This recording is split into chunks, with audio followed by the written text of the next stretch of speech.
Welcome to For Your Amusement, a theme park podcast that aims to exhaustively evaluate the world's most popular theme park attractions to determine if they are world class. I'm Ryan Bergara. I'm Byron Marin. And for this episode's featured attraction, we follow the compass of our heart to discuss Sindbad's Storybook Voyage in Tokyo Disney Sea in Tokyo, Japan.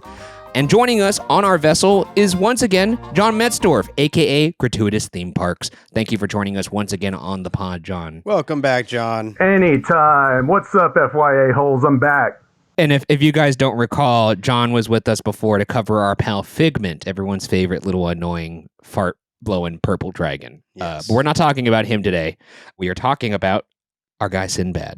But before we get into that, as always, please like and subscribe to keep us alive. If you're watching the video version over on youtube.com/@FYApod, or if you're listening to the audio version, subscribe and rate the podcast 5 stars. It does help us quite a bit, and consider supporting us on our fourth wall, which is another version of Patreon. And you'll get up to 3 monthly bonus shows in addition to the free one that you're watching right now, and our merch is there as well. But without further ado, let's get into it. We're talking Sindbad finally. It's hard to talk about rides from this resort because not many people have been fortunate enough to go to this resort, and I just went in November for the first time, and what a time it was. But as always, we ask our guests to give 5 rides that they would like to cover, but in this particular case, we just reached out to John directly. Yes, there was a time, I think a few months ago, that John, I believe you mentioned to me over Instagram or something like that, hey, if you're ever thinking about doing any Disney Sea rides, to let you know because you had been there. Yeah, that's right. That was right after Ryan had gotten back, and I was like, wait a minute, we all been there now. Yeah. Yeah. So, couldn't help but reach out to you about Sindbad because this is one we've been itching to do. So. And since then, you guys actually went to Six Flags Over Georgia, right? Yes. Okay. So shortly after the Figment episode, I was doing kind of like a little like theme park road trip with my brother out there in the east. We did Carowinds, and since we were going to Six Flags Over Georgia, which is in the Atlanta area, John reached out to me, and he was gracious enough to kind of give us a little tour through Six Flags Over Georgia. Amazing. So I got a bunch of coaster credits. He introduced me to this wonderful boat attraction by the name of Monster Mansion. Don't tell me anything about it because I do want to get on it. I want to get on it eventually. I will tell you one thing, Ryan. It's one of the 2 best Monster Mansion rides now in the world. Oh, okay, that's good to say. I think I got an inkling of which one's number one. I'm picking up what you're putting down, yeah. But yes, next time we're out there, you are the ambassador of that ride. I declare you the ambassador of that attraction. So we'll have to introduce Ryan to it. Absolutely, come on down. That would be nice. But John, what do you like about Sindbad? Why did you want to cover this guy? So I had been to Tokyo Disney Sea on 2 occasions. The first time I went, Sindbad was closed for refurbishment, so I didn't get to do it the entire trip. And I said, I need to go back. I need to get on that ride. And I finally did, and I absolutely loved it. By far one of my favorite boat rides in the world. Yep. And that's really the reason. I love this ride so much, and I really wanted to have something positive to talk about since our last episode.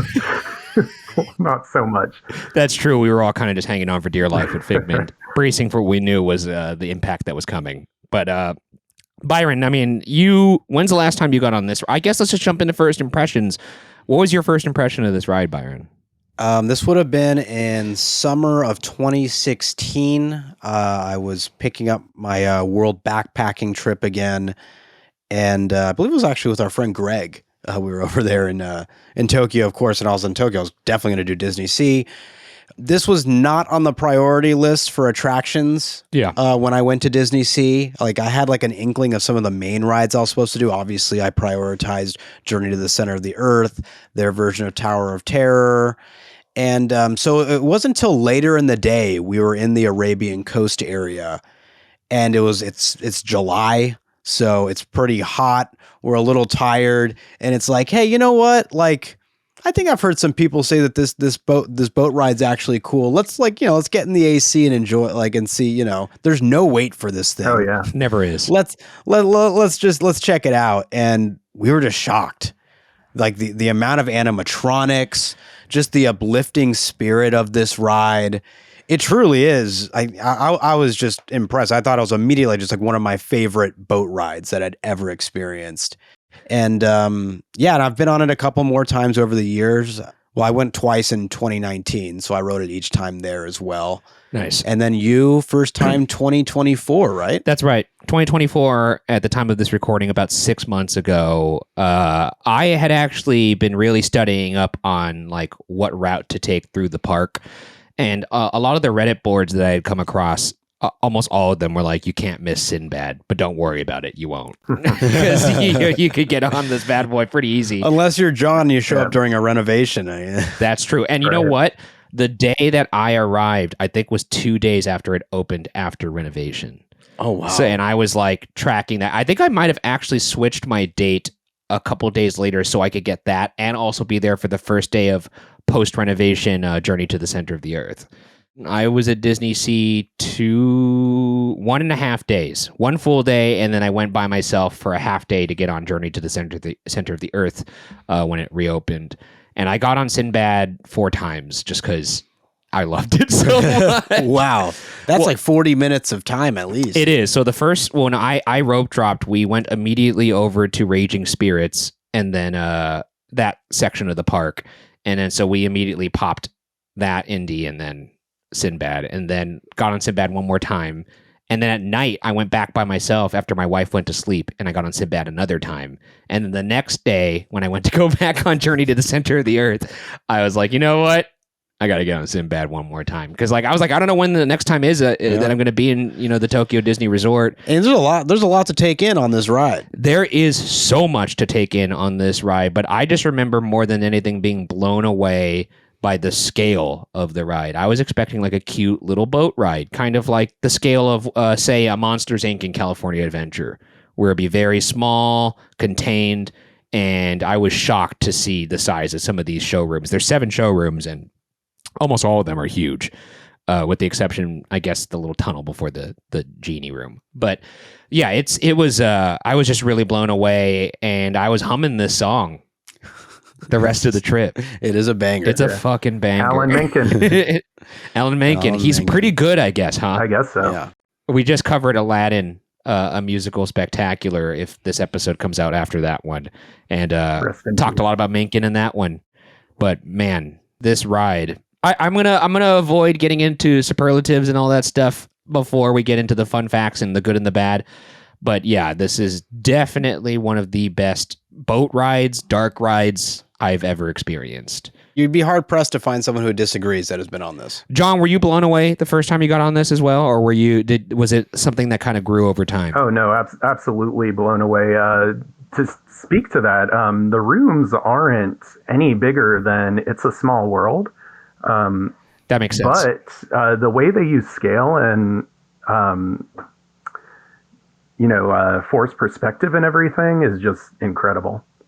Yeah, no, it's just there's just so much going on around you 360 at all times. Not a lot of dead space in this attraction, that's for sure. But without further ado, Byron, why don't we jump into some history to see how this masterpiece occurred? The inspiration for this attraction dates back to as early as the 18th century when European translators added Sindbad the Sailor to a large collection of Middle Eastern and Indian stories known as the 1001 Nights. You went back to the 18th century? Don't worry, it's very brief.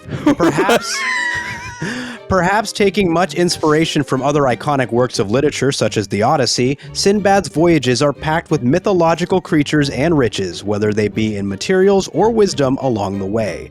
The tales of Sindbad would be adapted many times over throughout history, not only through literature, but through cinema.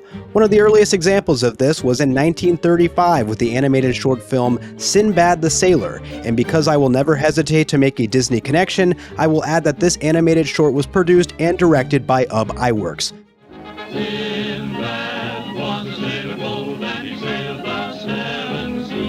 The legendary animator who helped create Mickey Mouse. And although the Walt Disney Studio would develop ideas for a feature-length animated Sinbad movie in the early 90s, it would ultimately get squashed in favor of all their other Renaissance-era films.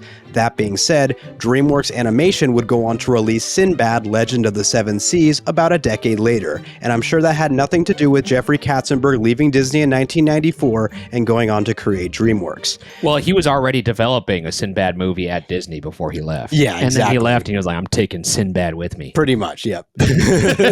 And he did. He did. The mid-90s also happened to be an interesting time for Walt Disney Imagineering and the theme parks they were tasked with designing. On one hand, the domestic parks were slapped with budgetary constraints following the failure of Euro Disney. On the other hand, the Oriental Land Company approved a $4 billion theme park to be added to their Tokyo Disney Resort, in which Imagineers were essentially granted the ability to go all out. The result of this was Tokyo Disney Sea, a sprawling masterclass in design and innovation, featuring 7 highly themed ports of call, one of the 7 being the Arabian coast, which was led by art director Larry Nicolai, and heavily inspired by the settings and folklore depicted in 1001 Nights. The anchoring attraction for the Arabian coast was determined to be a slow-moving boat ride, with the goal of serving the purpose of what a Pirates of the Caribbean does for the castle parks. And although the original intention was for the journey to encapsulate the tales of 1001 Nights as a whole, the Imagineers would quickly realize that the collection of stories was simply too large to handle. They would decide to stick with one central character, not Alibaba, not Aladdin, but Sinbad the Sailor. After roughly 6 years of development and construction, Sindbad and the Seven Voyages opened with the rest of Disney's Sea on September 4th of 2001. But the attraction would receive heavy criticism and low demand during its inaugural years, which may surprise some of you who are familiar with the attraction we are covering today. You see, when this project was under development, there was an overall goal with Disney Sea, to create a theme park that would satisfy an older audience with an interesting emphasis on attracting couples to enjoy the park as a date location. Which is why there was such an adventure theme.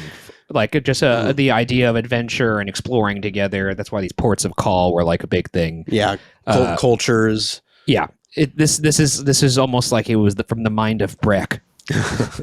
Mike Eisner's son. But it definitely has more of an adult tone as a whole. Yeah, that's right. Mm-hmm. That being said, the original iteration of this Sinbad attraction was faithful in tone to its source material, which was at times very dark. To put it simply, children were horrified when experiencing Sinbad's 7 voyages. Perhaps it was the menacing, albeit impressive score composed by Buddy Baker. Perhaps it was how Sindbad and his gang were essentially thieves who just kept getting away with inhumane acts. Or perhaps it was the various scenes that depicted people being eaten alive in front of you.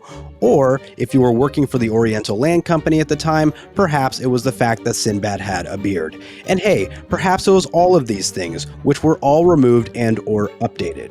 Which leads us to the attraction we are discussing today, Sinbad's Storybook Voyage, which reintroduced itself to high praise on March 29th of 2007.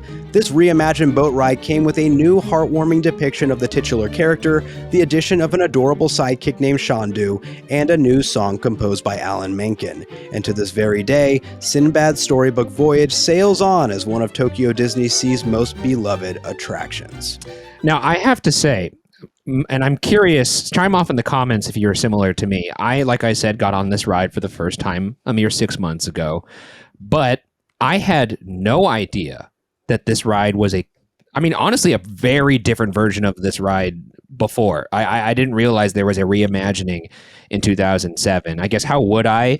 But you would think, being so plugged into theme parks, I would have kind of, heard about this, but kind of shocked that this even existed, because I have to say, experiencing it, there was no part of me that thought like anything felt cobbled or clearly this had been changed. It blows my mind. I didn't discover this until we started doing research for this episode. Right. Did you know this? Nope. That's great. Did you know this, John? Yeah, I knew about this, but that's just because I'm fucking sicko. Okay. Well, way to make us feel like shit, John. It's funny when you watch, I haven't been on the original, but when you watch POVs of it, it is nightmarish compared to the current version. You know what? I don't know if it's that scary, to be honest. Unsettling, to say the least. It's unsettling compared to the, very Disney-fied version that it is now. And I mean that with no disrespect. I actually think it's an incredible version now. But when you get to the shrieking monkeys near the end of the ride, Oh my god, that scene is they're horrible. about to like throw rocks on you on the original version.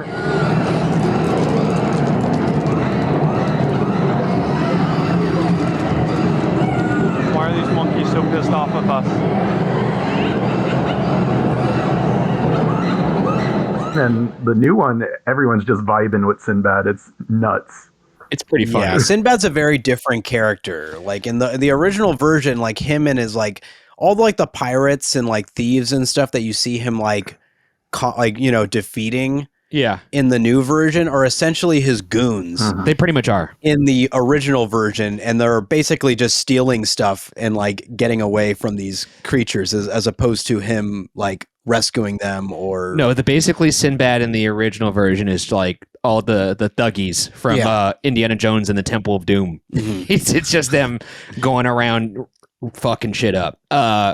Which, that could be for a certain audience. But alas, we are now at the fun facts section of the episode, and I'm actually going to start off my fun facts with something that's not a fact at all, but it is very fun. It's something that I read quite a bit online. And the place that I actually read it was not Reddit, but it was a Disney Tourist blog, and they had described this ride, and I can't unhear it now because it really is apt.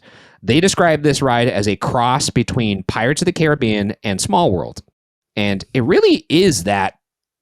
I mean, if you want to distill it down to a sentence, it pretty much is that. There's the tiny little animatronic puppet figures that are humanoid little mini-matronics, as Nikolai would call them. And then it's a pirate adventure, and there's a song that plays throughout the entire attraction, room to room, that links everything together. So I never really thought about it that way, but I don't know how many rides or movies or anything in my life, frankly, that have given me this kind of displaced nostalgia. Like when I got on this ride for the first time, I had a feeling of nostalgia like I had been on this ride before in childhood, even though I had never been on it. And realizing that it's a cross between those two rides made me kind of hit the target of like, oh, that's why I feel like I've been on this, because in some ways I have. It's just an amazing, baby being born between those two parents. Do you guys agree with that? It's funny that you brought that up because that was the comparison that I had just drawn leading up to this episode. Was it's part pirates, part Small World. It really is, and you would think that doesn't make any sense. Sounds kind of silly, but really, it's spectacular and touching, weirdly touching. If you dive into it, let's get to these fun facts, though. That's what everyone is waiting for. The ride is about 10 minutes long, with a very slow speed. I couldn't find the speed. A capacity, this has to be among the highest, if not the highest capacities we've ever had on this show. Do you want to take a stab at what the rider capacity of this, how many riders per hour go through this bad boy? I mean, it's basically like the Pirates model or Small World, so like 3,600. 3,600 on the dot, exactly. It's a people eater, as they say in the biz. Unknown cost, but the park initially cost $2.6 billion to build, so it's within that. So, and going on this attraction, you could tell they spared no expense. As Byron mentioned, the attraction took over 6 years to build from concept to finish and was led by Imagineer Larry Nicolai, who visited Spain and Morocco with 2 other Imagineers to study Islamic and Moorish architecture, just so he could get a feel of what he was trying to accomplish over on the Arabian coast port, as well as the Sinbad attraction. The song Compass of Your Heart, that plays throughout the ride, as we have talked about before, was composed by famous Disney composer Alan Menken, known for Aladdin, Beauty and the Beast, and Hunchback, if you've seen any of those. However, that song, as Byron mentioned, was not originally in the ride. And if anything, that blows my mind more than anything, that this was a original song first and foremost. And secondly, it was not there for the first 6-ish years of this ride's life. That blows my mind. This ride initially opened as a much scarier version of itself entitled Sinbad's 7 Voyages. Did not have the song, did not have Chandu, the cute little tiger that I'm sure sells plushes like hotcakes over in the gift shop. And it was also, instead of having the song, it was narrated by Sinbad himself. Basically, he was giving you a play-by-play of all the nasty things he was doing, all the pillaging. And that menacing score. He was like, look at these people I'm about to fucking rob.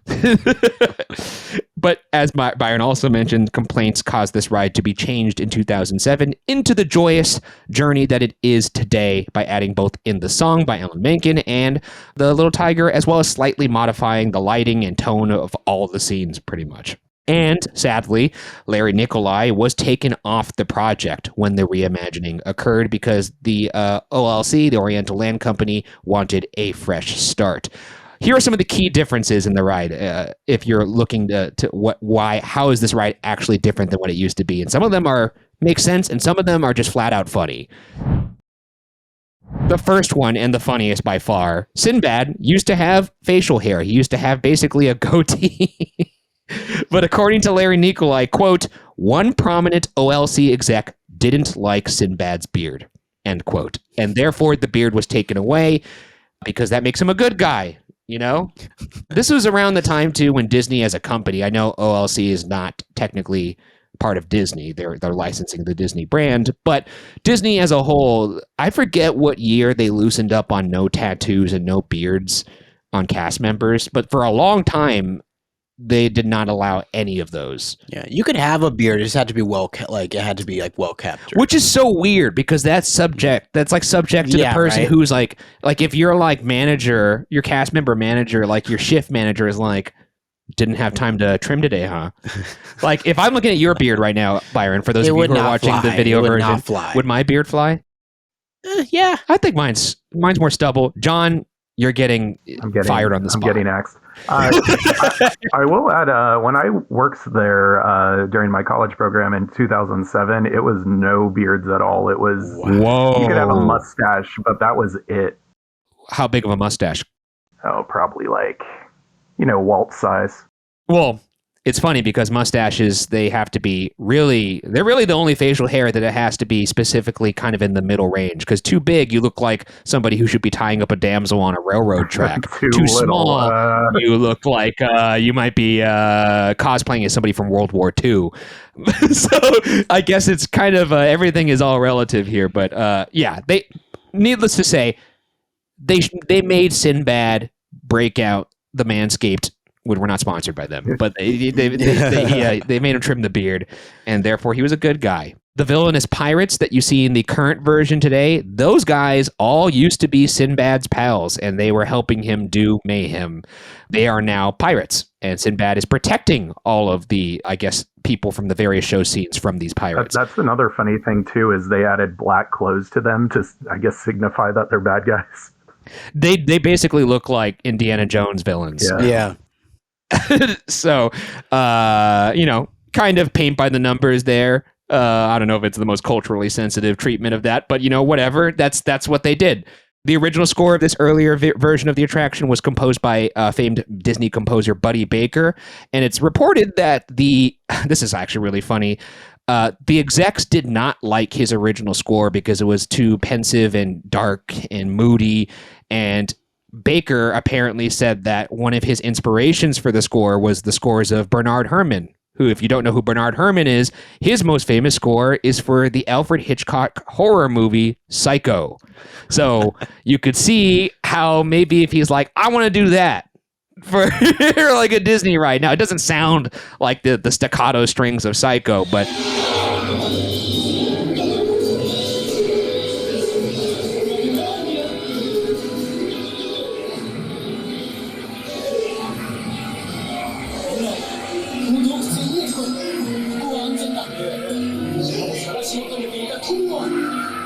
if you look at the original score, it definitely is darker than Compass to Your Heart. But honestly, the Barney song is probably darker than Compass to Your Heart, because Compass to Your Heart is one of the most sweet, thoughtful songs without being overly saccharine that I could possibly think of. I love this song.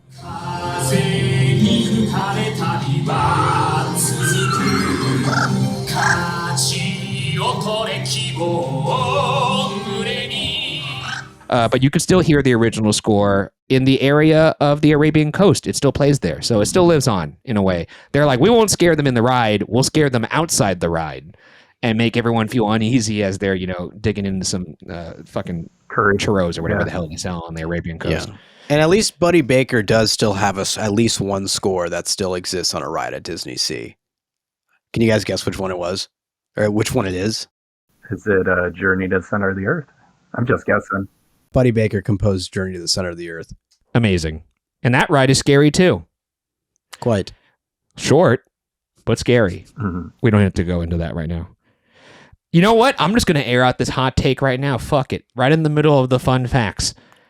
Here we go. Wait, you don't like that ride? No, it's not that I don't like it. I think the ride's fine. I think, oh boy, I genuinely think that Sinbad is the best ride in Disney Sea. That's what I believe. I kind of agree. Because you have Indy, and you have Journey to the Center of the Earth. Yeah, I mean, 20,000 Leagues Under the Sea. I guess if, like, for us that have Indy at Disneyland, then I could see most people thinking Indiana Jones is the best ride at Disney Sea. You can make that argument for sure. Especially for the locals. For sure. I haven't been to Fantasy Springs yet, but from what I've experienced, I'd agree. Damn it. Damn you.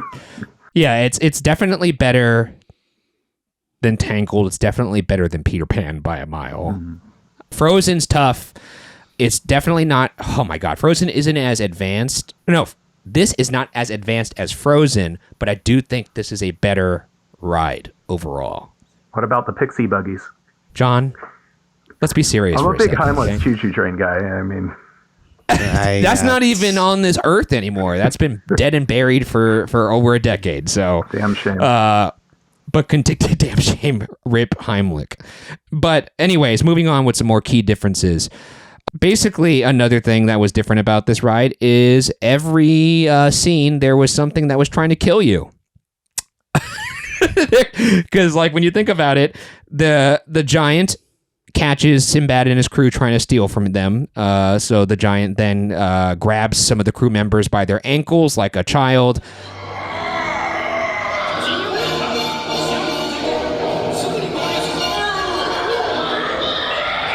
Very much like Michael Jackson dangling his child over a balcony, except in this version, the giant is going to then put these people in his mouth and devour them. So there's that. So not that different. Not too different.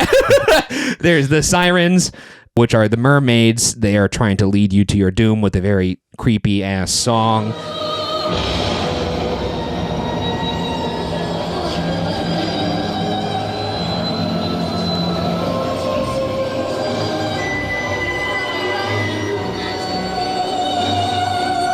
Basically, no one's really having like a goodbye festival for Sinbad. He's just going off to go gather treasure.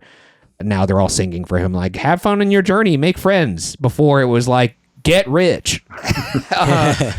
And then, as we had mentioned before, the monkey scene was horrifying. You enter the scene, are greeted immediately by screeching, and I really mean screeching monkeys. And then they try and crush your head with rocks. So that's not fun. And then even the whale even looks horrifying and is also trying to kill you. It has like 3 of Sinbad's buddies on its back, and they all look like they're hanging on for dear life. So, it was a fun ride. The mythology there is that the whale is supposed to look like an island, and they stay on the island, and then it basically capsizes you when the whale wakes up. Very good. Submerges. I love that. Yeah, so fun stuff. It's a fun ride. Actually, the Sultan Palace scene, pretty similar. Not too different. Yes. They're still exchanging spices. But other than that, this ride was much darker in tone, lighting, and no music. And then Sinbad was like giving you like a DVD commentary of him kicking ass. Now it's all a joyous journey to a soundtrack, to song. As for what the ride is now, here is once again Larry Nicolai, the original creator of this ride. And here's a quote about what he thinks of the attraction now that it has been changed. Quote, the attraction is still about 80 to 85% of what was originally designed, but it is so radically different in tone now that it no longer resembles the show I was the show designer / art director for. My only consolation is that our creative partners at Pixar declared that it was their favorite attraction at Tokyo Disney Sea, and they were surprised that we were changing it. Quote, I do like that last little inclusion. He was like, hey, the ride's different. It's not really the ride that I designed, but for what it's worth, my buddies think it kicked ass. The tourists would like to bring it back. The tourists would like to see the old attraction back. But no, I mean, the folks at Pixar, we have no way of confirming this, but I believe it. I could see how the original ride was a masterpiece in its own right. It's almost just like a different ride. Yeah. I wish there was a way for them to quickly toggle between the two rides. Like in Halloween, they could make this the old version and then like toggle it. Or at nighttime, it's the old version. And in the daytime, it's the joyous version. It's going to be hard to do that because some of the animatronics are literally doing something different. I mean, for Christ's sakes, the giant is playing a giant guitar now. And before he was, preparing dinner. Yeah. Which was humans. So, but you get what I'm saying. Or maybe you don't. But that's the key differences. Moving on to some more fun facts. If you're in the left queue of the ride, you can actually peek into the attraction through windows that are built into the walls, very much like you could see into Roger Rabbit at Disneyland. So that's fun. It's always fun when you could see the ride from the line. A bunch of rides do it. I didn't even know this ride did that because the queue is so non-existent, both just in what they built, but also because you never have to wait in line for this ride that you don't have to look through a window. You're going to be on the ride immediately. There's a tower in the opening of the ride that is actually just a support beam. It's a support beam for the show building, and they built theming over it. Nice. Which is like, it made me think, why don't more places do that? Or do they and we don't know? Maybe. I have no idea. In the rain scene, the lightning strikes are on beat with the music.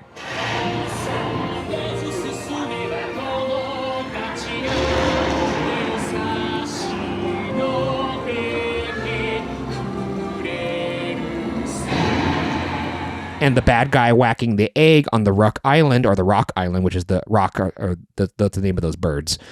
Him banging the egg is also to the beat of the music.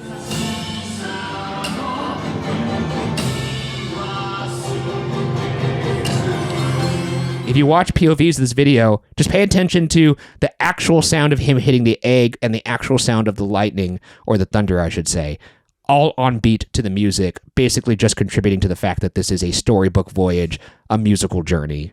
It's just incredible attention to detail, something you would never notice unless you're just kind of really looking for it. There is an Aladdin and Jasmine that are hidden in this ride. Do any of you guys know where they are?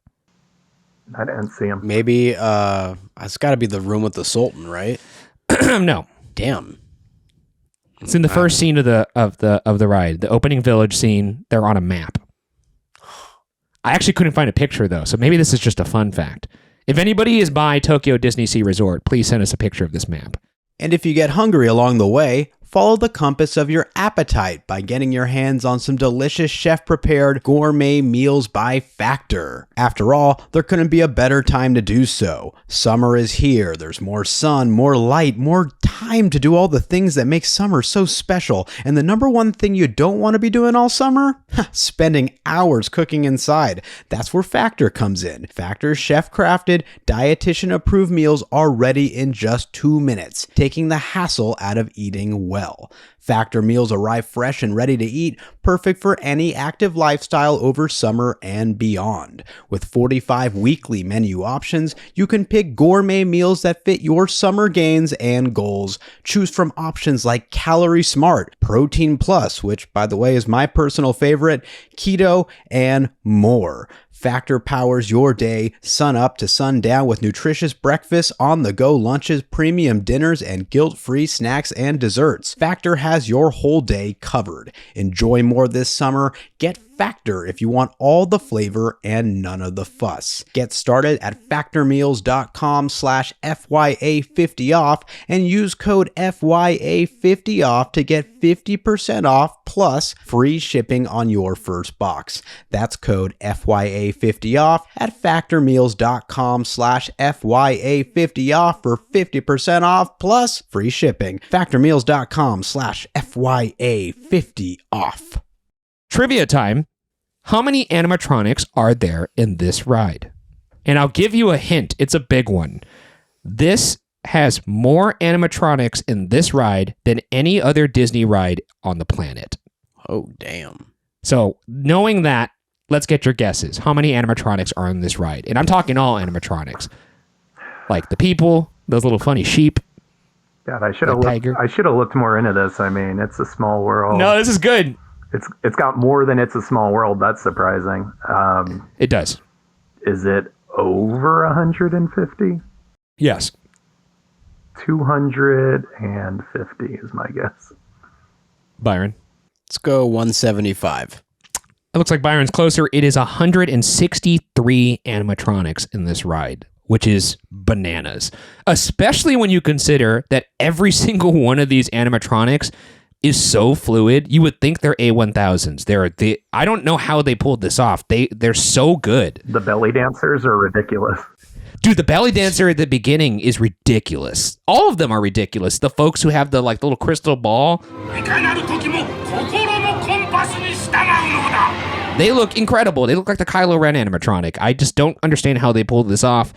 And Larry Nikolai calls these mini-matronics, which I think is adorable.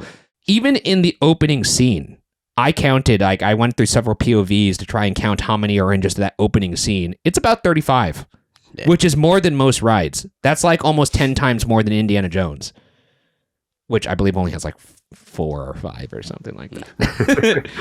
There's also a giant hidden Mickey. Larry Nikolai calls it maybe the biggest hidden Mickey of all time. I don't think that's true, but it is on the head of the whale. Yes. And it's a Mickey shape being made out of the giant scales on the whale's head. The monkey room smells like bananas. Moving on. There's an English performance of Compass of the Heart. That's the ride's marquee song, as we mentioned, and it's sung by the Disney On Classic cast on YouTube, if you're ever wondering what was being said and don't want to look up lyrics.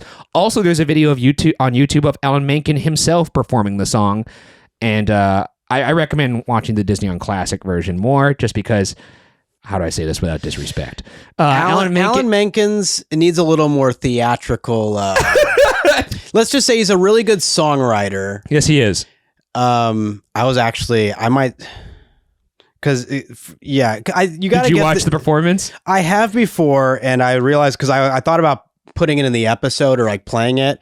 We can't do Alan like that. You wouldn't get copyright from that performance. I think he would copyright claim it himself. But just as a give to an example, because actually Menken did not write the lyrics for this. He wrote the music. It was Glenn Slater that wrote the lyrics. But he wrote the music. He wrote the music. But just to give an example of how good these English lyrics are, I will attempt just 2 bars. I'm not going to subject everyone for the whole song. Bars. If anyone wants to chime in, if they want to pull up the lyrics. Are you going to sing this? I will give you 2 bars, Ryan. You're going to sing it? And yes. Oh my God, I just got so excited. We'll do it over the top, so it's theatrical. You have to think of the music, just to give you an idea of how good these English lyrics are. So it starts with the villagers when we drop this. So when Sinbad's first riding through, this is what the villagers are singing in English. So lift your...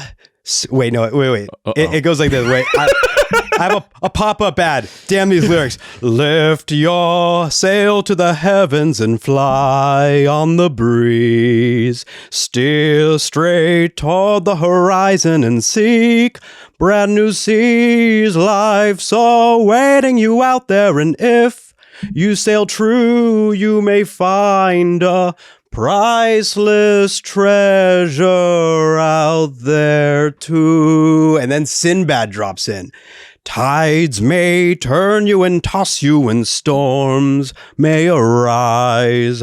Harm may stand in the path where your destiny lies. Just reach out for a friend when you're lost and astray. Let the compass of your heart show you the way. Are you classically trained? And that was so good, Brian. And that is in a Disney ride. That was pretty good, honestly.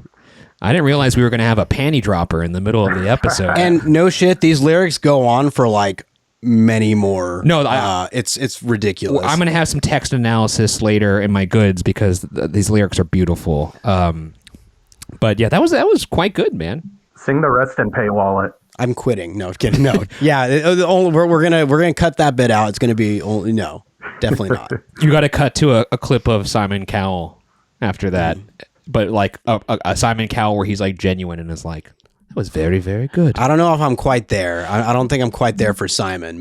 Let's move on to some armchair engineering. What's one thing you would do to possibly make this attraction even better? We're going to first start with our folks over at fyapod.com, starting with Stephanie B. This is a really involved suggestion here, and I love it. Stephanie is suggesting an interactive magic compass feature. And there's some bullet points here. Guests would receive a small magic compass device like a glowing medallion or handheld pointer, and as Sinbad travels through different lands, the compass glows or vibrates in reaction to specific scenes. In key moments, guests could choose a direction, for example, left for courage, right for curiosity, which slightly changes lighting, music motifs, or animatronic movements, similar to a passive branching path experience, but without changing the ride track. This gives rewritability and makes the guests feel like they're part of the story. Thoughts on that one? It's pretty cool. I like the idea of an interactive feature. I mean, anything to try and get more people to go on this. I mean, Disney would like this because they're a fan of add-on power-ups, bands, things like that to aid in experiences. Even like I remember at one point they had the glowing ears that would glow in accordance with World of Color, if you recall that's those. Right. What do you think about this, John? Seems very ride and go seek. It's like we already have a George ride. But no, it's cool. You know, I've actually never been on the Monsters, Inc. ride because it was closed when I was there, and I was so sad. Sucks. It's really good. Yeah, I know. I have to avoid spoilers for that for however long it is until I'm back in Japan again. Annoying. The next suggestion we have, and last suggestion that we have, comes from, this can't be right, Botanicus. From E.T.? I do believe I've seen a Botanicus before on our fourth wall. I did not know Botanicus was a fan of this podcast, and You we are big fans of you. So thank you, Botanicus, or as I refer to you as in the E.T. episode, the noble gangster known as Botanicus. I love your work. Anyways, Botanicus says, I am posting this from within Tokyo right now. And that is right now, because like I got this morning. Botanicus, my first trip here. Congratulations, Botanicus. And I hope this holds weight. This ride should be even longer. 15 minutes isn't enough. After doing it 3 times in one day, I've decided that the Oriental Land Company needs to open those damn wallets, I added the damn there for emphasis, to make a 24-hour version of this ride. You know, it's close to Fantasy Springs, right? They should just bulldoze down Fantasy Springs. Sure. And Just wait the land they just built. Yes. Yes, and then it's just Sinbad all the way. That's right. Make the ride even bigger. Yes. Give the people what they want. More Shandu. That's right. John, do you have any suggestions of what could make this an even better ride? It's kind of tough. It's a masterpiece. You know, they do some stuff with projection effects on the sky and things like that. I think They do. they could do a little more with that. They have these big show scenes with very flat backgrounds. I think they could probably do a little bit more with that as far as projection mapping. Yeah, I mean, I actually like, that makes me think of like the rain scene where there's the projection rain, but you actually have a light drizzle coming on you, which is amazing. Such a cool effect. It makes me feel like they should do that in more of the other scenes. I guess in the banana scene with the monkeys, you smell the bananas. In the bird scene, wouldn't it be cool if that giant bird animatronic that's over you, The Rock, shits on you? Like if it was like, like if it was just like a big chunky water drop that falls on certain people on the boat. Oh, I don't know. You don't like that? I think it's pretty fun. Byron, as somebody who got shitted on recently, I watched it happen. Yeah. We just recorded an ep. We walked outside. true. Byron immediately got a bird dump right on his shoulder. Yeah. You know what? I don't know what they believe in Japan, but for many, they, when you get shat on, it's good luck. So, Oh, I'm sure you felt really lucky that day. well, when this, maybe you do have this big rock. Well, they call it a rock. It's a big ass bird. It's a big-ass bird, like but it's not spelled ROCK, it's like but it's like RUHK or something. yeah. It's from the actual original Sinbad Yeah. text. if this thing were to produce fake shit and drop it on you, I don't know if that would translate too well, but I do like the idea. And if you wonder why they don't put me in charge of plussing attractions, as Walt would say, it's because my suggestion to plus this beloved, very, very delicate and deft attraction is to be like, what if the bird took a shit on you? You know what? Better chance of that than them taking down Fantasy Springs. And That's probably true. much cheaper. I would say my least favorite part of Pirates of the Caribbean is when you get nailed by those cannon blasts. So I think that that would limit the rewritability for me I just got a wet, bird shat on you? shit on my head every time I rode it. Yeah, but what if it wasn't you every time? What if it was only one person in the boat and it's like, oh, that's the person that got shitted on, Yeah, Grandma. But that Grandma seems to got it in the always mouth. be me. That's the problem. Because you're so lucky? Yeah, I guess so. It didn't seem like you were happy about that when If you want to say that.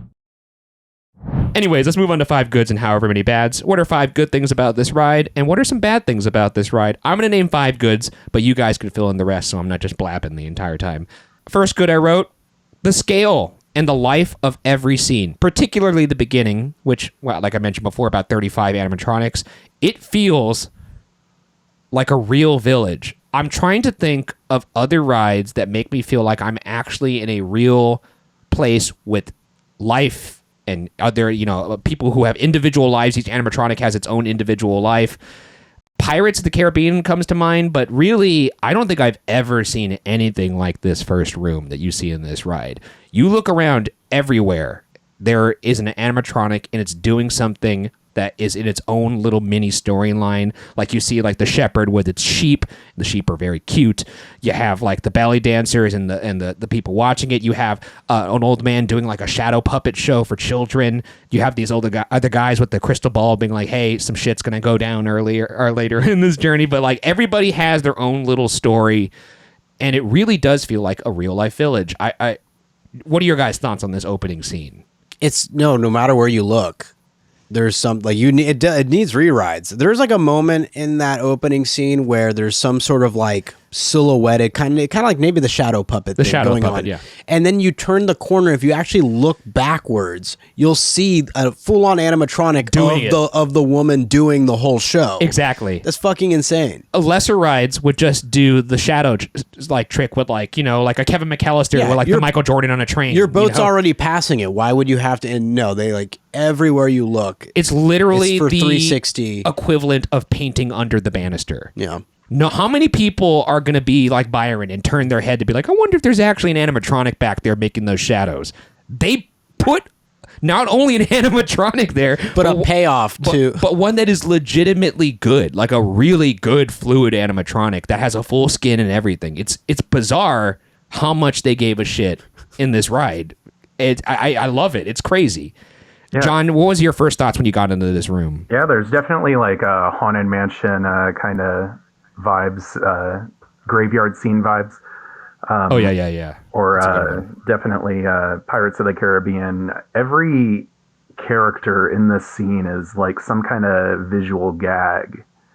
Yes. And is doing something interesting to look at. Nobody's just like, there are people standing there, but, everything goes together so well in the scene. And it definitely, everything lends itself to a story for each individual character, very much like Haunted Mansion. And I know everyone goes crazy over Chengdu.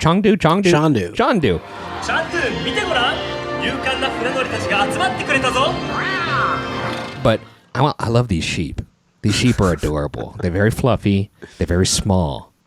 And I like things that are plump and small. And I want one of these bad boys on my desk. That's all I have to say about that. They got to sell these sheep, right? Big fan of little guys in theme parks. Like those little guys. I'm a big fan of these sheep. They're very funny guys. The next good I wrote is the music, obviously. I mean, a real triumphant theme. In the Pantheon, I mean, maybe this could be a top 5 episode that we do eventually, like best original song on a ride. This has to be top 5 at least, right? At least. Because off the top of my head, we have Grim Grinning Ghosts, Yo-Ho. It's a Small World. It's a Small World. For some. Tiki Room. Yeah. This song. One Little Spark. Oh, come on, John. Spark. Yeah, One Little Spark. You got Mencken versus Sherman. But gosh, I just can't think of another Disney like song like created for a ride that has like such in-depth lyrics. Yes. It's not just like copy paste like material saying tiki tiki tiki tiki tiki. No. There's some fun jokes in Tiki Room now. Oh no, Tiki Room's a great song. Yes. But I'm saying like every bit of Compass of Your Heart is like essentially like a major motivator. The lyrics to It's a Small World are similarly heartwarming when you actually look at them on paper. And they added the new verse. Yes. Maybe that's an episode we do one day. I like it. But it's a beautiful song, and that leads me to my next good. The theme of this ride. Just the overall, like, what are the ideals? What are the things they're trying to communicate to you? You don't often think about, like, what did I learn from this ride when you get on a ride? But even when I didn't understand what was being said in the song, when I got off this ride for the first time, there was an uplifting nature to it that was inherent just even by taking in the visuals and the melody of the song. So when I actually looked at the lyrics, I like legit kind of teared up. It's a really touching song. The themes of this ride, this song overall, they're let your heart guide you, lean on your friends, help those in need, experience life as it's happening, and if you do all of those things, you'll find that life is a treasure in itself. I mean, come on now, that's pretty Incredible. good. Here's some lyrics from the song. I'm not going to sing them because I don't want to do that. But some lyrics. This particular section of the song I find particularly heartwarming. Come the end of your journey, at last you will know. The great treasure you hunted, you found long ago. It's not diamonds or rubies or silver or jade. No, the treasure is the lifelong friends you've made. Life is the greatest adventure. There is no map. There's no chart. But if you seek life's great treasure, follow the compass of your heart. When you arrive home safe and sound, look at the friendships you have found. Richer by far than at the start. Follow the compass of your heart. It's so good, dude. And then you weep. I mean, if you can't get behind a message like that, I don't know what to tell you. It's great, and it's so I don't know. It's breathing that throughout the ride. No, and like you literally see him bypass an entire room full of treasure because he's more concerned with helping the genie and more concerned with keeping the safety of his friends and his pal Tiger. It really is like the personification of like the destination is the journey. They truly created like an original story by adapting, because obviously it's nothing like now like the source material. No, just by name Sindbad, but it's its own original character. So like one of the goods I put was just, it's not an IP ride. No, it's not. It's an original story, even though it has a public domain character in a weird way. Like especially when you can compare it to the themes of the first version of this ride. The fact that this guy went from basically a pirate that was pillaging and going exploring with the mindset of he wasn't going after it for the journey. He was approaching everything from a scarcity mindset. How much can I gather? How much can I take from all this experience? Whereas like now it's completely shifted in his kind of like I guess like his what drives this man is now how much can I give? There's very much a pay it forward motif. Yes. I don't know if you know, like you notice almost every single room or adventure that he's on, he's essentially helping someone or something in need, getting something as a gift and using that gift in the next room. Exactly. To pay it forward and help the next person to receive another gift that he takes into the next adventure to use to help the other. Like, it's pretty wild. It's amazing. So, like, you know, he rescues the birds or the rocks, like the babies, from the thieves that are trying to crack it open. And then Sindbad receives the massive feather. Yes. From the mama rock. And then that's the feather that he uses to pick the lock to free the genie. Mm-hmm. And then the genie then plays him some beautiful music. Yep. And then next thing you know, he's getting all these instruments from the Sultan. Yeah. And then the scene after that, you have all the monkeys that are playing the instruments and appeased by it. So then they send him off with the bananas. They send him off with a boat full of bananas, a giant pile of bananas. There it is. Yeah, it's wonderful. And actually, this going to my next good, it kind of goes into what you were just saying. And John mentioned this earlier as well. The staging of each scene in each room. It's a good thing to point out that these rooms are actually no bigger than Small World, but the staging of them is so expertly done, playing with forced perspective, but also a masterclass in directing your eyes to where they want you to be looking. So I want to go through a couple scenes because I think this ride really just nails it in terms of just like storytelling. The mermaid rain scene in particular. So in the first version of this, it was you hear the mermaids, they're doing a siren song to try and lead you astray, to crash your ship, to kill you. You see like a shipwreck still in the current version. But now their mermaid scene is it uses the scale of the room, this big room, mostly for darkness, but at the very end of the room, you see Sinbad and the mermaids in a beam of light pointing you in the right direction because they're now helping you. And Sinbad, literally in the heart of a storm, is the physical manifestation of a beam of light in a room full of darkness. Like, that's crazy stuff for like a boat ride. The next room, crashing when he's saving the rock eggs. He's standing on top. He's perched above everything else, so your eyes immediately go to him, and then you kind of take in the rest of the information from there on. The tunnel in the next room leads your eyes directly to Sinbad and the feather and the genie that he's unlocking. And then even when you go into the next room, you see Sinbad singing while looking over the shoulder of the genie, so that you take in the fact that he's singing before you get the reveal that the genie is also singing with him. All this stuff is just things that they made out, storyboarded, and they're able to guess where you're looking on a boat because they're making it so. And I just feel like that's crazy. That's insane attention to detail. Even him playing front and center drums with the monkeys. There's a room full of monkeys. That should be the most interesting thing in the room, and yet you can't take your eyes off Sinbad in the middle playing the drums with them. And the whale. He's riding the whale, and if you look, Shandu is actually being spun around on top of the whale through the whale's water spout. Like, just crazy staging throughout this entire ride. Oh, by the way, speaking of Shandu, the previous room, or actually it's a few rooms previous, when the Sultan's sending him off all the instruments. Yes. Shandu is like leaping up and down on a drum. And that is synchronized with actual drum noise with the music. Man. And he's just pouncing on the drum. Oh, yeah, because he's jumping on top of that big drum over. Yeah. And it's in sync with the drum beat. Amazing. Like its own individual like drum track. Like, so That's it crazy. sounds like it's coming from that drum. It's crazy. Folks, they went crazy on this one.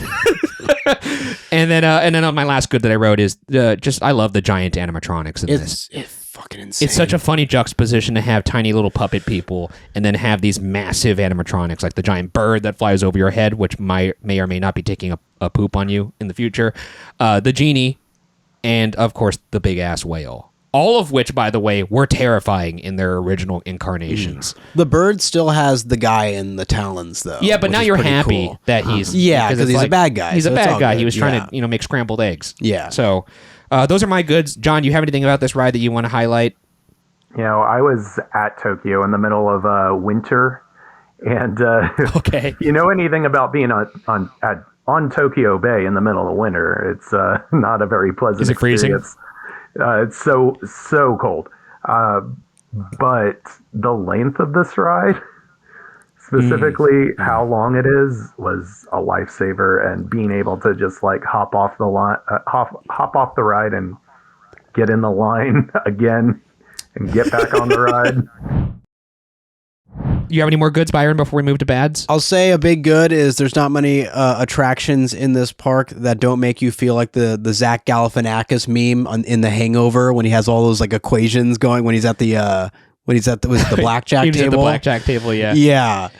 This is like any time of day you can get on this ride. Like you don't have to overthink it. That's true. You don't need a PhD in parkdom? international Disney theme parking to get on this ride. It's always there for you. Especially in Tokyo Disney Sea or Tokyo Disney Resort in general, it's pretty well chronicled out there that this is a tough park to navigate for even the most advanced of park heads.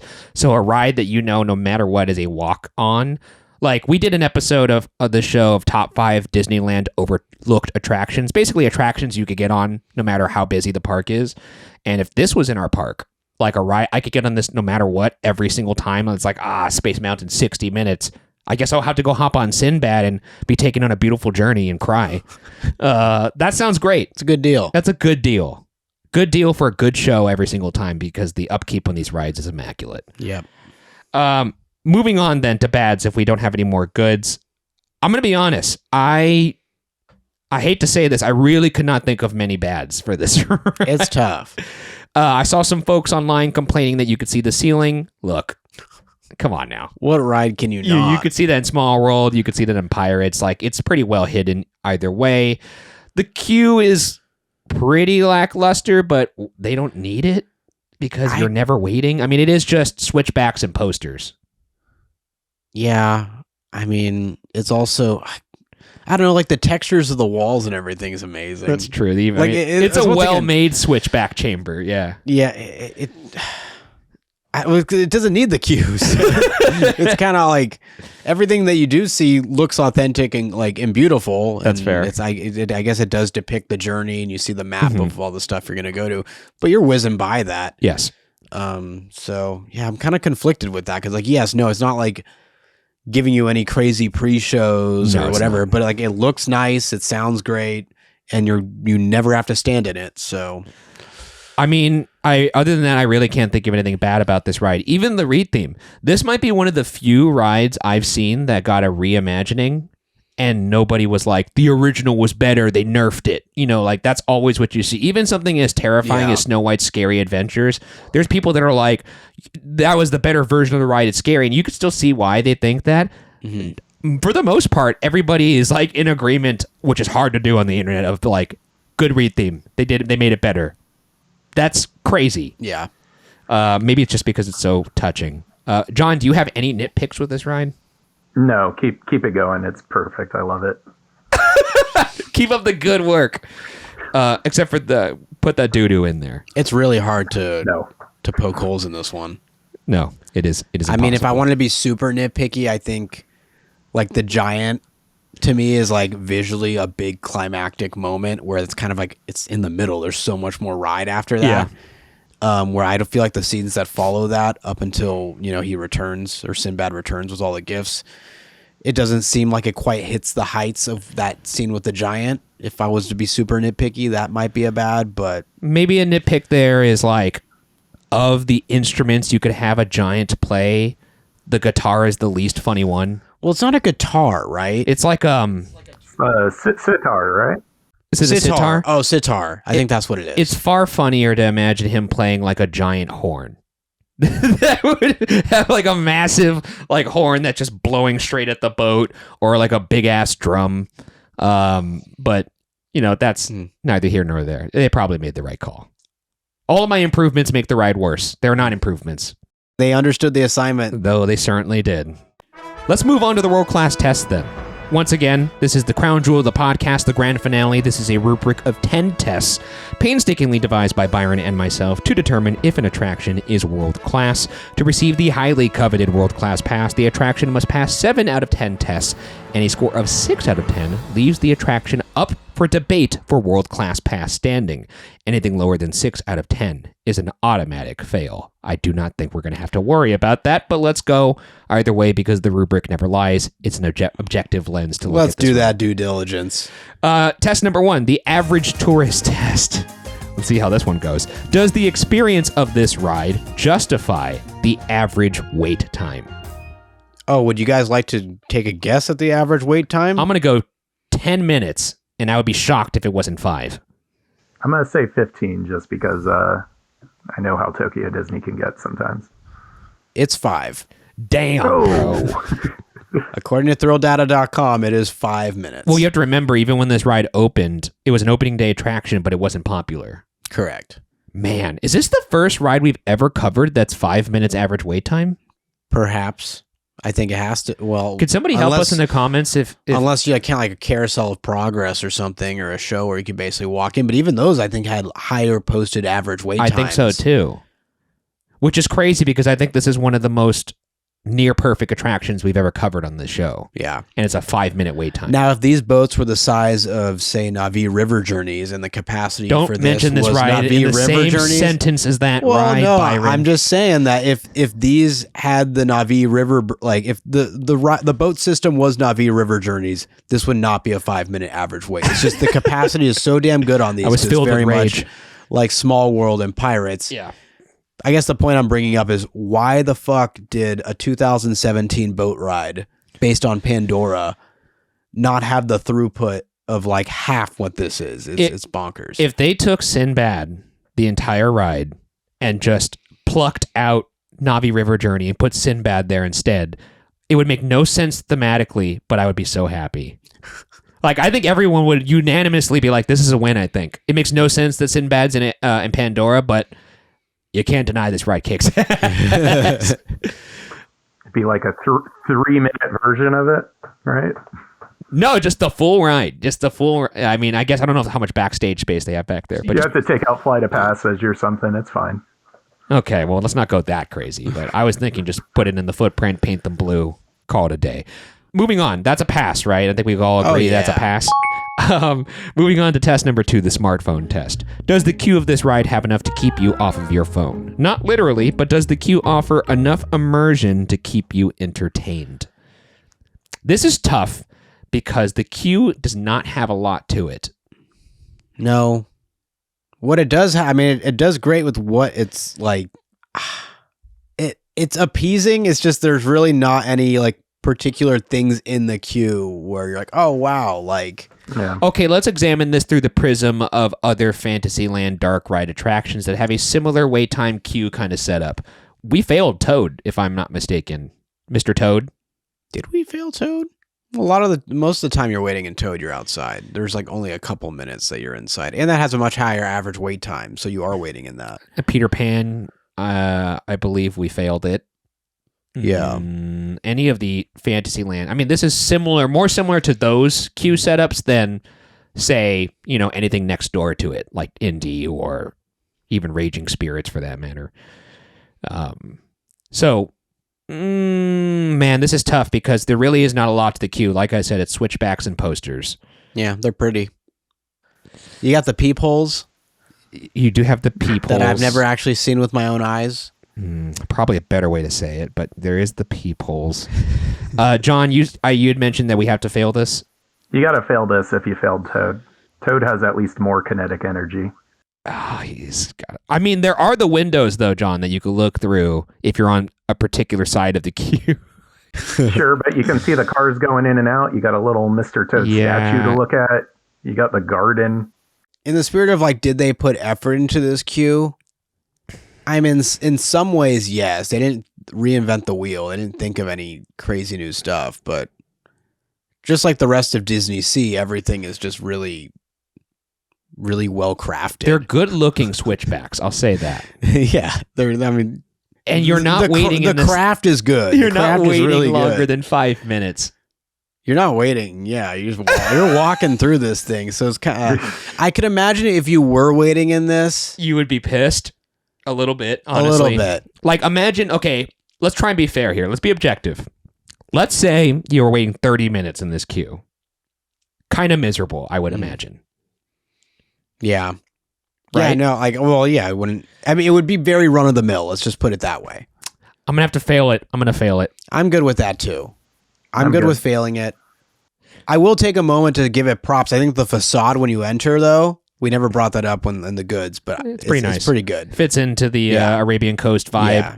The sign is a boat sail. You're entering a sort of fortress of sorts. But yeah, this is a fail for the queue. Yeah. Which is weird because it's not a bad queue. No, it just isn't a great one, though. And if I was waiting any longer than 5 minutes, I'm on my phone. Yeah. Probably. Okay, well, that's 1 for 2. That's a bummer. Moving on, test number 3, the Tony Stark test. How innovative is this attraction? Does it push theme park tech forward? Yeah. Oh, no. Oh, no. Not really. Again, I can't say that it does. It's an old mill ride. It's, I mean, as far as scale goes, you could make an argument for that, but, I mean, Pirates of the Caribbean has similar scale to this ride. Oh, you know what? Animatronics, though, 163. The most in the world. The most animatronics. Sure, yeah. It does set a new standard for the amount of well executed animatronics. It's on the forefront of the creation or the idea of the modern dark ride. Because if you think about it, Pooh's Honey Hunt, I believe, opened the year before or 2 years prior. And that, in my mind, is like, that's the beginning of the modern dark ride. And then you get this entry, which in a lot of ways doubles down on what Pooh's Honey Hunt did in terms of like show scenes and things like that. I have never seen this many animatronics in one room, with the exception being maybe the finale scene of Small World, but it's kind of generous to call those animatronics when you compare those to the fluidity and the movements that these animatronics do. I think the inclusion of so many animatronics, I think you could push it over. That's my opinion. I'm going to pass it. Hell yeah, baby. I'm passing it. Yeah. This is actually really tough. It's up to you two now. Because just quantity of animatronics. Choose wisely. I think you might have convinced me a little bit. Let's go. It's definitely one of the biggest Disney animatronics I've ever seen. That giant. Yeah. I mean, these are pretty advanced. The bird is sick too. Minus the poop. That bird is sick. I just don't know how much of this it was just inherited and they just... there's not really many examples of how like it being done this well in this many different ways. I'll pass it. Yeah. Then John, you could be. It doesn't matter what you vote, but let's see what your vote is. But I'll pass it. You convinced me. Yeah. There's a lot of little robot guys on here. You know. I love my guys. Okay, and they're synced with the music. Points. Yes. Yeah, okay, it's a pass.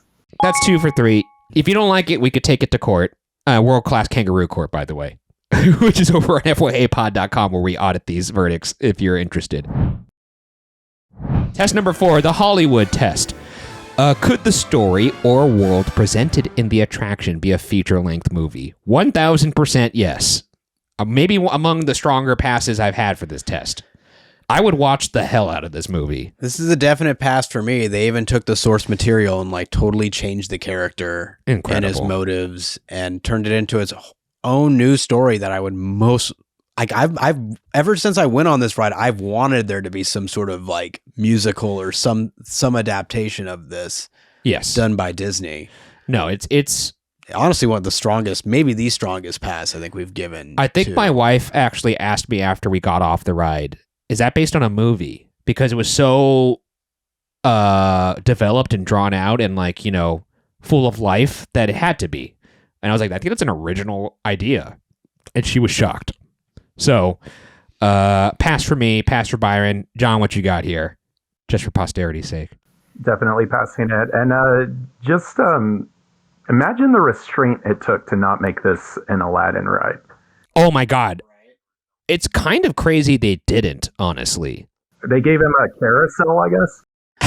I'm wondering maybe Aladdin didn't do as well. I don't know how it did in the Aladdin's 92. This is 2001. I don't know, man. It took 6 years to build, which means they started this in 1995. That would be 3 years after Aladdin. That is even more crazy to me that they didn't do Aladdin then. When I was looking up film adaptations of Sindbad, which there are plenty, there was an animated film. It was like 50 minutes long in the 90s. That was, I think, produced in Japan for Sindbad. I just don't know if it was successful or not. Like, that's the only thing. Like, or if this was just completely the Imagineers saying, because it did start out as we want to go 100 or 1,001 nights. We want to do Arabian Nights. And then they realized, oh, well, this is fucking impossible to do, to like have all these stories fit in one boat ride. And well, I mean, when you think about it, if you look at the park as a whole, a lot of the things that they fully realize are kind of these underserved properties in the modern era, like the Jules Verne rides, the 20,000 Leagues Under the Sea, Journey to the Center of the Earth. Those exactly weren't in the zeitgeist, I would say. No, but when this Disney park was opened. Disney was jonesing to do that, like as like an extension to like Frontierland back in the day. Sure, like there had been multiple times where Disney tried to bring that into their parks, but jonesing to doing it versus actually doing it based on very little data of like how much a modern audience would appreciate it. This park kind of thumbed its nose at a lot of that. Yeah, so because they could. Yeah, because they didn't have to do what Disney said. They just were using the brand.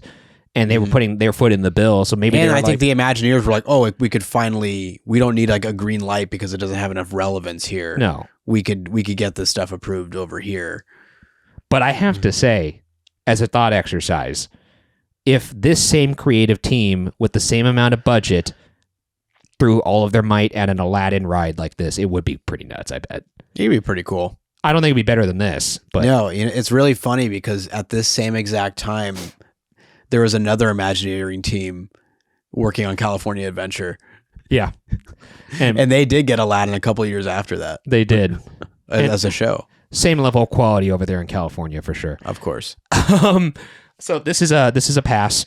Now we are 3 for 4. Moving on to the Simpson test number 5. How likely is this to be replaced with something new? A la Back to the Future being replaced by The Simpsons. This one actually kind of scares me. This scares me too. I feel like Tokyo Disney specifically is so into their characters and merchandise for those characters, and if you go, you do see a lot of Shandu merchandise. There is a lot of Shandu. There is, which kind of gives me hope, but I do see a future where this could be replaced with something else possibly. It scares me that it's so close to Fantasy Springs. That's the thing that scares me. Can we actually think of a Tokyo Disney Sea attraction that has been replaced?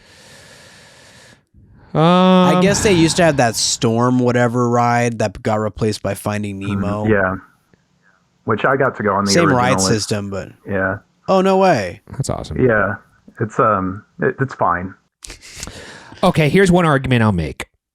They could have replaced this ride when people were complaining about it, and instead of replacing it, they completely revamped it and basically made it into a better version of itself. If that is any indication of what they think about this ride or how much money they sunk into this project, you would think that maybe they would take the same approach as time goes on. However, 5-minute average wait time is not promising. No. And it's really close to Fantasy Springs, which means if they wanted to expand Fantasy Springs, this is a pretty big show building that they could then use. But then you're really fucking with the Arabian coast, right? Yeah. The whole Port of Call. Yeah, you would have to pretty much get rid of... Because this is the marquee attraction of the Arabian coast. In fact, I think it's like one of two. The other one being that carousel that's in the marketplace, I believe. I would say going back to an Aladdin attraction, that's probably what I see as most likely as a connection between the two coasts. But that's relevant to us. Is 1992 Aladdin as relevant in Tokyo or more relevant than what this already is? I mean, Tokyo just put out a Beauty and the Beast ride not too long ago, so... That is true. There is the show in the Arabian coast, too. I forget the name of it. Like a magic That's show. there as well. Yeah, the magic show. I will say... maybe we all owe Will Smith like a thank you card, because if the 2019 Aladdin film had done better... Well, it made $1 billion worldwide. It did? Yeah. Damn! Yeah. Oh, okay. Well, I mean, no one seemed to like it, though. So maybe... It was fine. Maybe that's... Whatever. I was going to say I'd be more scared, because then it's like, uh-oh. They might come for this ride. It made $1 billion globally. I don't think it did as well domestically, but it made $1 billion. We have the Japanese Oriental Land Company firewall protecting this ride in a lot of ways. I think so. I honestly think if this wasn't OLC, it would go. But because it's OLC and because the reputation, even if it doesn't take as many people, it's still very positive, and they sell a fuck ton of Shandu. And I think that tiger saves this attraction. I don't see them deconstructing the Arabian coast. Yeah, they would have to take away the entire port. I think I'm starting to agree with that. In an area of the park that they already just did Fantasy Springs, I don't see them having their sights set on Arabian coast. Yeah, because what else would they put in Fantasy Springs even? Okay, you've convinced me. And if I want to be an optimistic schmuck, I feel like they may just appreciate having that attraction there that has a high capacity. And even if the lines are short, it gives people an option. And if that improves the guest experience, which this ride most definitely does, It does. It's worth keeping. Also, it's pretty funny that it's right in front of the entrance to Fantasy Springs, so that whenever unsuspecting tourists go over there to get on the ride that's been advertised to them, like Peter Pan or Frozen, and they're told that they don't have a reservation for that land, they get turned away and do the walk of shame. But what's there waiting for them to wipe away their tears? Our guy Sindbad and his funny little tiger. So maybe it's almost like a great palate cleanser in that sense. Maybe. And maybe Fantasy Springs, with the amount of traffic that goes through there, maybe it will. No. When I was just there, still a 5-minute wait. Damn. And everything in Fantasy Springs was over like an hour and a half long. So I was like, damn, no one gives a shit about Sinbad. Good for me. But you see the merch. I see a lot of people with the merch, though. So I would buy merch for this ride. I'm sad I didn't. I'm surprised I didn't, because I rode it 3 times in one day and then went back to ride it again. So I don't know what the hell I was thinking. I'm okay with a pass here. Is it a bit of a muscle job? I think it's a 50-50 ball, and we're gonna. If this was at any other Disney park, I would fail it. But it's at Disney Sea, and it's not owned by Disney, so I give it a pass. I'm gonna pass it. John, what do you got here? I think there's a slight possibility that it gets replaced, but for merchandising alone, I'm going to pass this. Hell yeah. All right, that's a pass. 4 for 5. Moving on to test number 6. And that's not to say they're not. Oriental Land Company isn't capable of replacing a ride. They literally bulldoze Space Mountain. But that is to build a better Space Mountain. Yeah, I was about to say. They did release... Have you seen the concept art that they recently released a few days ago? No. For Space Mountain? For both parks. There's indications that they're going to get rid of the Aquatopia and build over it. Yes. That makes sense. And they're pretty... It's concept art, so that it may or may not happen, but getting rid of most of Adventureland for The Incredibles, Up, and Moana. Wait, is this confirmed? This is concept art that is confirmed. OLC put it out. So it's publicly available. Oh, man. I feel like they'll do it. Wait a second. You're saying they're going to get rid of the Adventureland little Jungle port? So that Cruise. They would get rid of Jungle Cruise in this case. This is Disneyland, not Tokyo Disney Sea. Okay. So Right. Indiana Okay. Jones is safe. Okay, Lost River. Both Okay, I see. parks is what they put the concept art out for. So Byron's face. Wait, so Well, I know Aquatopia is supposed to go. yeah, but that's fine. I don't care about that. No one cares about Aquatopia. Yeah, it's easier. It's funner to look at than go on. It's like, I guess you could say it's the grandfather of the trackless ride vehicle, but whatever, dude. the Adventureland concept art would get rid of Jungle Cruise, Tiki Room, and a few other things. Man, if they're willing to do that I'm starting to reevaluate my Sinbad. Oh man, Jungle Cruise is big in Japan too, so yeah, fuck. I'm gonna stick with it. I'm gonna stick with a pass. I'm just, what the heck would they replace with the entire Arabian coast? They just make it. I mean, I guess they could just turn it into any port of call, but they could turn it into a different port. Yeah, that'd be such a thematic kick in the nuts, though. Yeah, it's a really gorgeous area, but I mean, I suppose they could turn it into some sort of Star Wars like thing. Star Wars port of the Well, galaxy. I mean, the architecture is not far off because they shot Star Wars in Tunisia, if I'm not mistaken. That would be such which a has a similar thematic leap. architectural influence. Not the same, obviously, but like if you wanted to like tool with the buildings, or they could just bulldoze that area and just start new. Way of water. Oh God.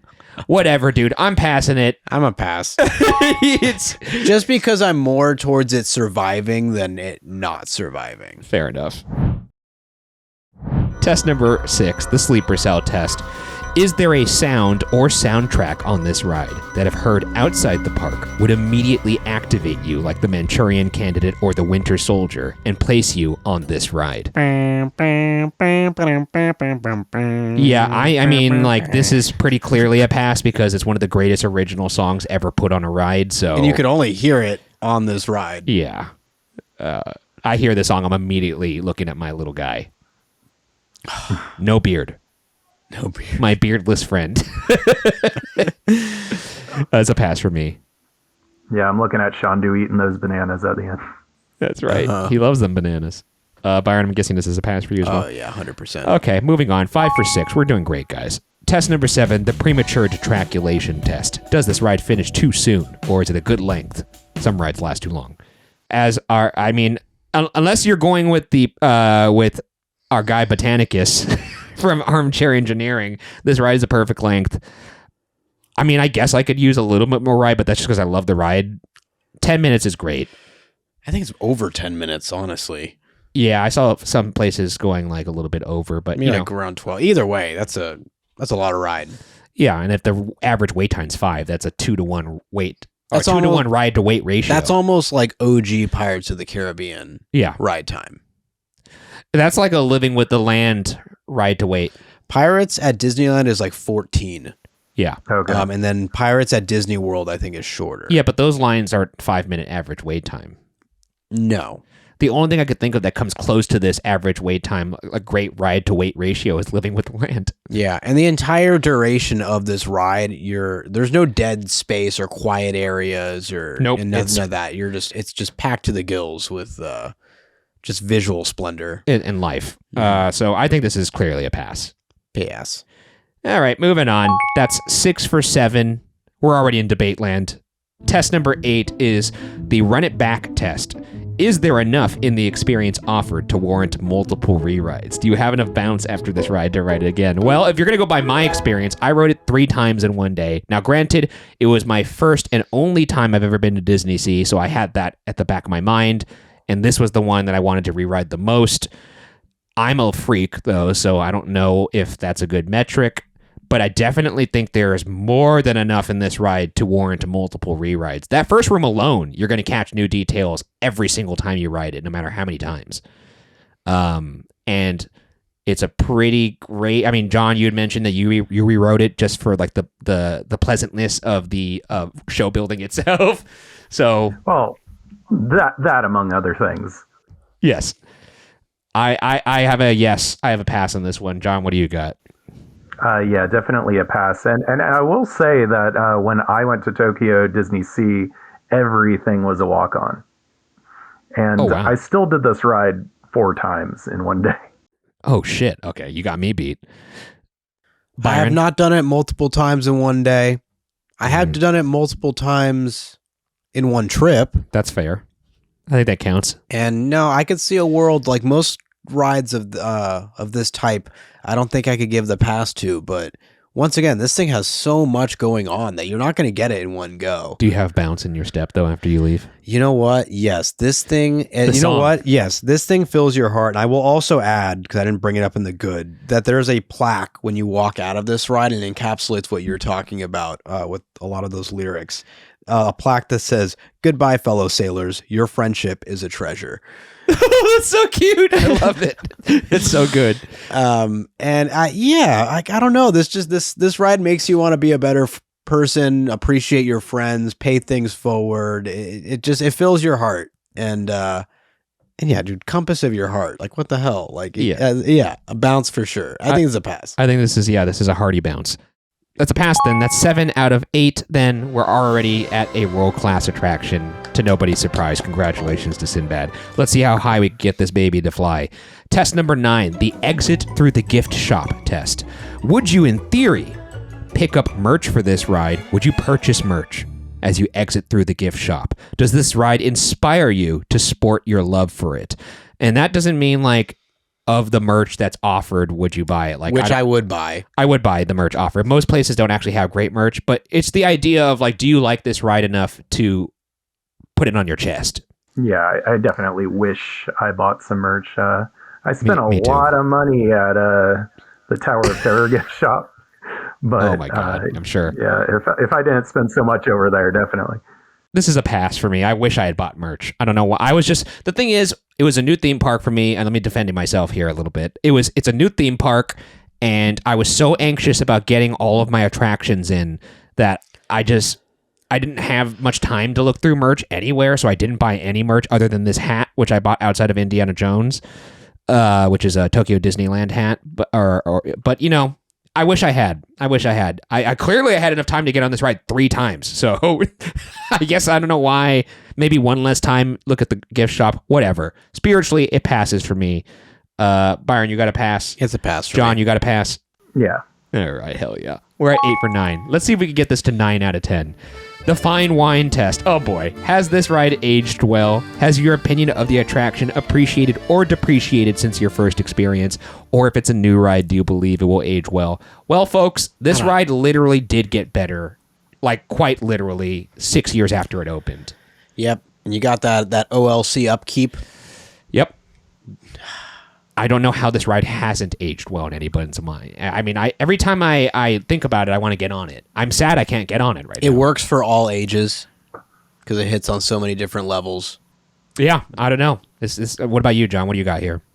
I think about this ride so often. Probably close to as much as I think about Monsters Unchained since I got on it. But. For people who are watching the visual version of this podcast, when John mentioned, I think about this ride often, I did see his eyes go to somewhere else. I saw him on the ride looking at that pile of bananas. I was there.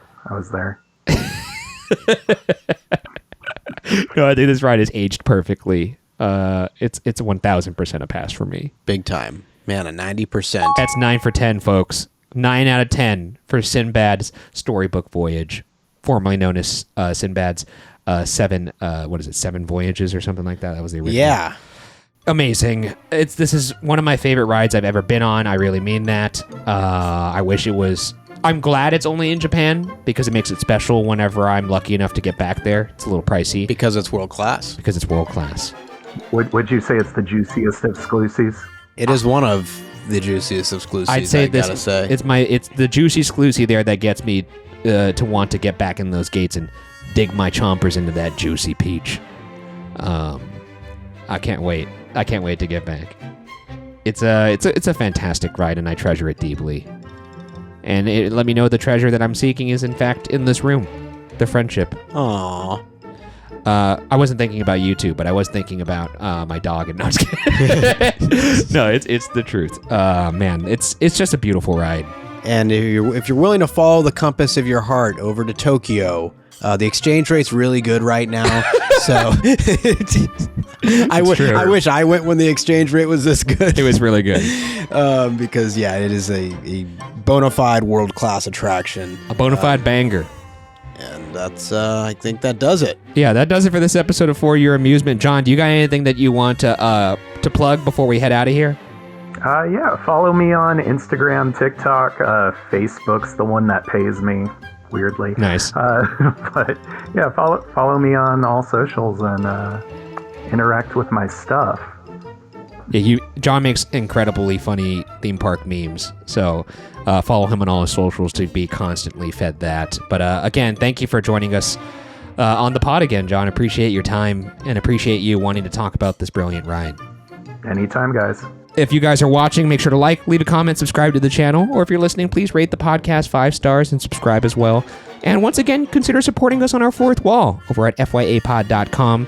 It's basically another version of Patreon. And as I mentioned up top, up to 3 monthly bonus shows, as well as some episodes ad-free, almost all of them ad-free now at this point, as well as our merch. And speaking of fyapod.com, here's 10 e-ticketers over there, as we're calling them, park hoppers, FYA holes, that we'd like to thank. Alay, Glizzy Gobbler, who I believe we've said before, Column 136, Kelsey Gov, Riley Winker, Swanboat, Ambilichu, also great stuff over in Kangaroo Court, Ambilichu, Disney Delight, Halloween, Fleeter Mouse, and K Powerful. Also over there on fyapod.com, all of our episodes are ad-free, so you won't have any ads in those. And that should be up to date now as well. So the most recent episode that you see come out on Tuesday should be... Are those going to be there on Tuesdays? Like when we upload? Yeah, they'll drop just like the regular, like on YouTube or wherever you get your podcast. The ad-free version will drop at the same time. Video and audio? Video as well on fyapod.com. Oh, great. And then just on Spotify, you'll have the audio version. So yeah. Amazing. It's all of it. Well... there it is. Can't believe I added that to my workflow, but it's. I hope you all enjoy. Yeah, Byron's a madman. But anyways, follow the pod socials at FYA Pod everywhere. I'm at Ryan Bergara everywhere, but Twitter, where I'm at Ryan S. Bergara. Byron's at Byron A. Marin everywhere. Once again, thank you guys for spending your time with us. Enjoy the rest of your day, and we will see you on the next ride. Follow the compass of your heart, folks. Bye-bye. Bye, guys.